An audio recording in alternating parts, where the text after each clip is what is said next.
El Dorado. Let's talk about first. I thought it literally meant city, but it means golden man. It literally means the gilded man.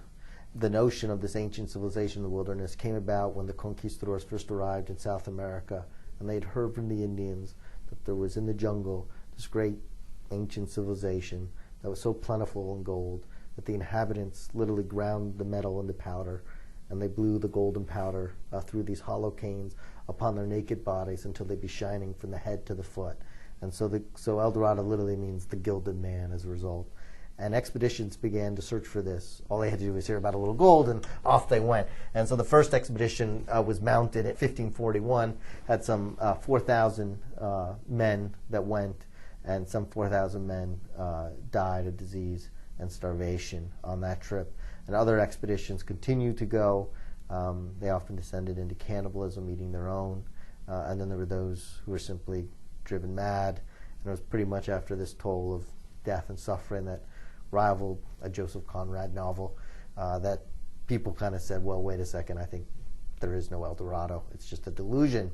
But then Fawcett, during his expeditions, and he began exploring the Amazon in 1906, and he explored the area from 1906 up until he disappeared in 1925, began to gather clues that led him to believe that indeed there were remnants of an ancient civilization, perhaps not with all that gold, but a sophisticated, complex society had once indeed existed in the Amazon.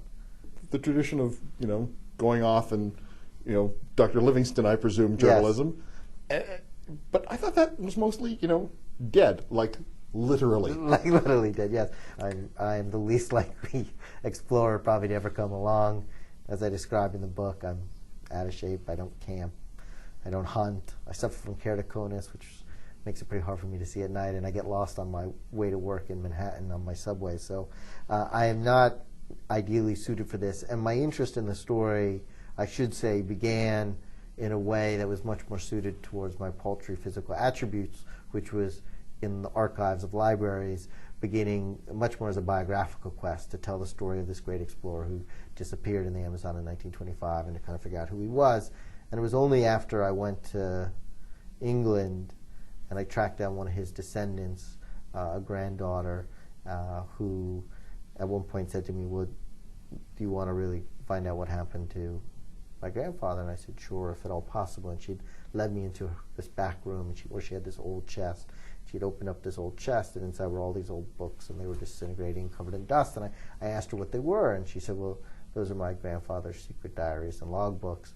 And she allowed me to go through them, and they had enormous clues about where Fawcett had gone in the jungle looking for this ancient civilization, something he'd always been extremely secretive about because, one, he had once been a spy, so he had always maintained the paranoia of a spy, but also he was very afraid that one of his rivals might beat him to his discoveries, and so he had always been extremely clandestine. And so suddenly I was in possession of all this information, and it was really at that point that I decided to do something foolish and plunge into the jungle. But it didn't just go from one point to the other point immediately. That's my justification, my rationalization. I mean, he was really paranoid about somebody else. This Dr. Rice, I guess, sort of his What was his main rival? He was extremely wealthy. He was one of the wealthiest men in the United States. He was worth millions, and he would go on these expeditions where he would bring every new high-tech gadget. I mean, it was kind of the way we would envision, the explorer today going, with every kind of cool little gee-whiz tool you could come up with. And he was the first to bring in portable wireless radios into the Amazon, and he brought in all these kind of high-tech self-designed boats, and eventually even brought in the first airplanes into the Amazon. And Fawcett, who had almost no money, and by the end of his life indeed had no money, had these kind of bare bones expeditions with just a few men and no supplies and no money. And so one of the things that really interested me in the book was this: you had this rivalry going on, and you kind of had the avatar of the modern expedition and then the pre-modern expedition simultaneously going head to head to see who would win. And clearly the high-tech one won because Fawcett disappeared. The tragedy of it, when you get to the end of the book, is you find an anthropologist / archaeologist. Yes, archaeologist, Heckenberger. Fawcett may have been right.